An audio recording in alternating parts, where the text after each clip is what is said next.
Preview. का decision basically उसकी एक कड़ी है कि जो हमको न्याय नहीं मिला है। अभी हम जिंदा हैं, उन्होंने देखे थे कि 92 से 92 को कौन कौन लोग थे वहाँ पर, किन लोगों ने बाबरी मस्जिद तोड़ा था, कौन नारे लगा रहे थे, किन लोगों ने मिठाइयाँ बांटी थी, कहाँ कॉन्स्पिरेसी हुई थी, सब हमारा थे। उसके जो है डिटेल्स हैं, बुकलेट्स हैं, सब है। लेकिन कोर्ट ने ऐसे झटक दिया है जैसे कोर्ट जानते ही नहीं है कि ये एविडेंस है। मर्डर केस के लिए भी दो सिर्फ गवाह चाहिए, 351 पूरे विटनेसेस हैं। आउट ऑफ 351 100 गवर्नमेंट जॉब करने वाले लोग, इसमें IPS IAS सतह के लोग हैं।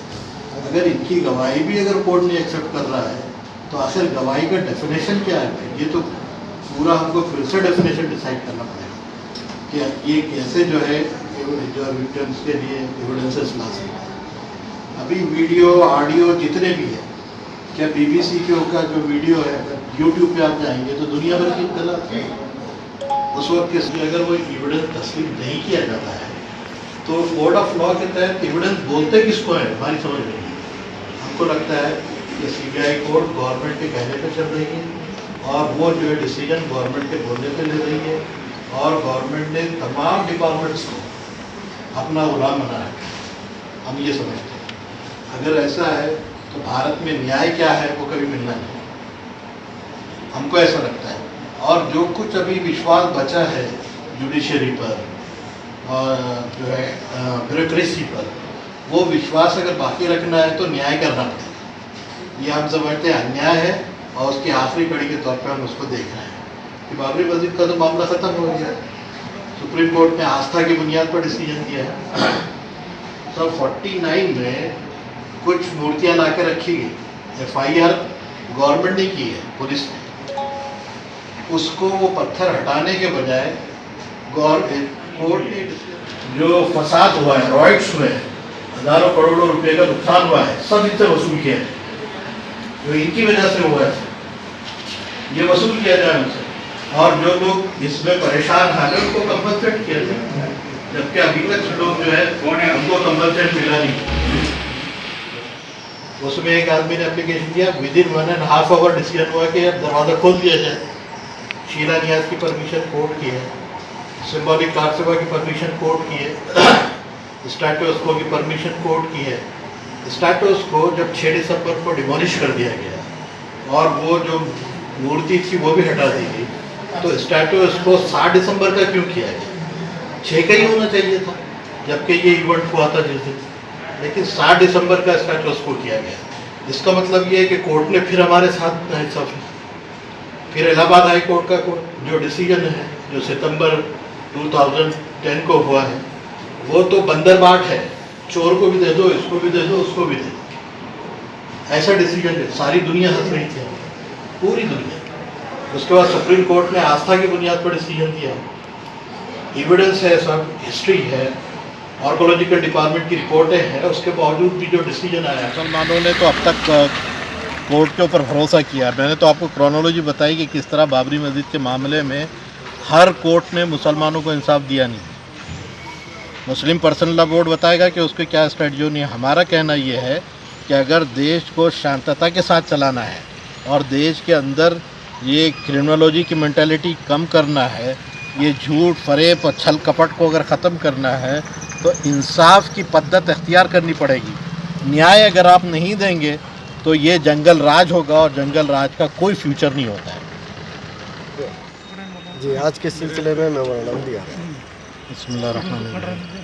मुस्लिम नुमाइंदा काउंसिल की जानिब से प्रेसिडेंट ऑफ इंडिया को एक मेमोरेंडम भेजा गया है थ्रू डिविजनल कमिश्नर, जिसमें हमने कल के CBI कोर्ट के डिसीजन को बेस बनाकर ये बात कही है कि अब तक अदालतों से मुसलमानों को इंसाफ नहीं मिला है और कल का फ़ैसला उसकी एक बदतरीन मिसाल है, एक ब्लैक डे के तौर पर हम इसको लेते हैं।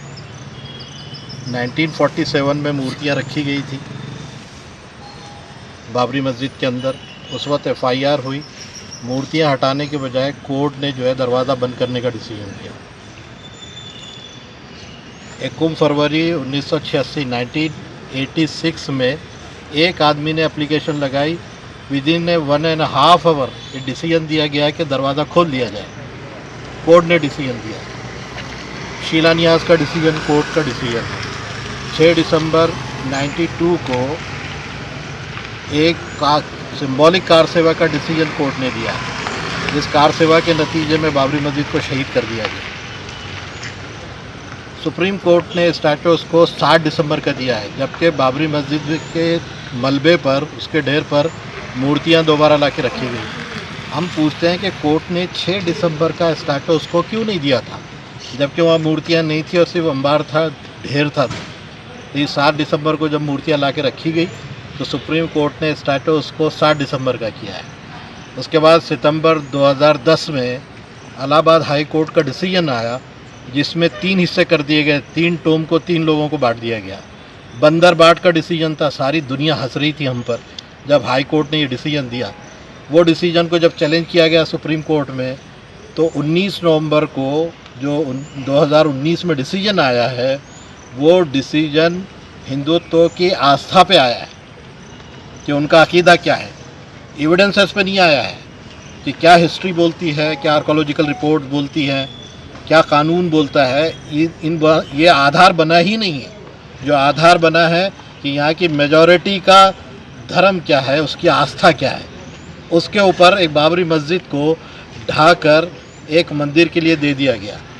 और कल का डिसीजन सीबीआई का जो आया है, उसमें जो लिब्रान कमीशन के 64 लोग जो नॉमिनेटेड है कि ये असल कल्प्रिट है, इन्होंने बाबरी मस्जिद को ढाया है, उन आउट ऑफ 64 ये 32 लोग थे जिनको कल कोर्ट ने बरी कर दिया है, सीबीआई कोर्ट ने। तो इस तरह से अभी तो सब बाकी है। अभी हमने देखा है वो सीन, अभी कई जो अखबारात के लोग हैं, कई अखबारात में लिखी हुई बातें हैं। उस ज़माने में जो मिठाइयाँ बटी थी, एक दूसरे से मुबारकबाद देने के फ़ोटोज़ हैं, उसके बावजूद एविडेंस को तस्लीम नहीं किया जा रहा है। इसका मतलब ये है कि जानबूझकर उनको बरी कर दिया गया ताकि सुप्रीम कोर्ट के डिसीजन को सपोर्ट मिल सके।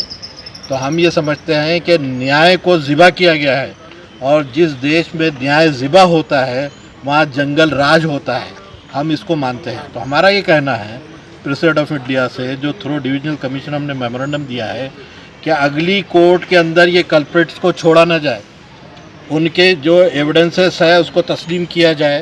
बुनियादी आपको पता है 351 जो है विटनेसेस सबमिट हुए हैं, जिसमें आउट ऑफ 371 100 से ज़्यादा गवर्नमेंट सर्वेंट्स लोग रहे हैं, उसमें आईपीएस और आईएएस लेवल के लोग रहे हैं। क्या उनके एविडेंस भी एक्सेप्ट नहीं किए जाएंगे? तो एविडेंस कहते किसको हैं? इसकी परिभाषा ही बदल दी जा रही है कि एविडेंस क्या होगा। और ये क्रिमिनल केस था। बाबरी मस्जिद का डिसीजन तो सिविल सूट था जो 19 नवंबर को दिया गया, ये क्रिमिनल केस था। इसका डिसीजन जल्दी देना चाहिए था, 28 साल के बाद दिया, और वो भी जो है सबको बरी कर दिया। देखिए, हम समझते हैं कि ये अगर कल्प्रिट यूँ छूटते रहेंगे तो ये देश जो है ये गुनाहगारों का देश हो जाएगा। हर आदमी छूटकर अदालत से इस तरह लूटपाट करता रहेगा। कितने लोग मरे हैं 92 के फसादात में, वो राइट में कितनी जो है प्रॉपर्टी का लॉस हुआ है, ये सब कल्प्रिट से निकालना चाहिए। ये 32 लोगों से वसूल करना चाहिए जो ज़माने में जो है लॉसेस हुए हैं। आज ज़रा से सीए के केस में, एनआरपी के केस में आप जो है प्रॉपर्टी खर्च कर रहे हैं, और यूपी के अंदर उनकी प्रॉपर्टी को जो है गवर्नमेंट जब्त कर रही है। इन कल्प्रिट्स की प्रॉपर्टी को क्यों नहीं जब्त किया जा रहा है, जबकि इनके एविडेंसेस मौजूद हैं। अब अगर ये अदालत ने छोड़ा, हम अगली अदालत में जाएंगे, लेकिन अगली अदालत का काम ये है कि एविडेंसेस को एक्सेप्ट करे और इसके मुताबिक जो है असल कल्प्रिट को सज़ा दे।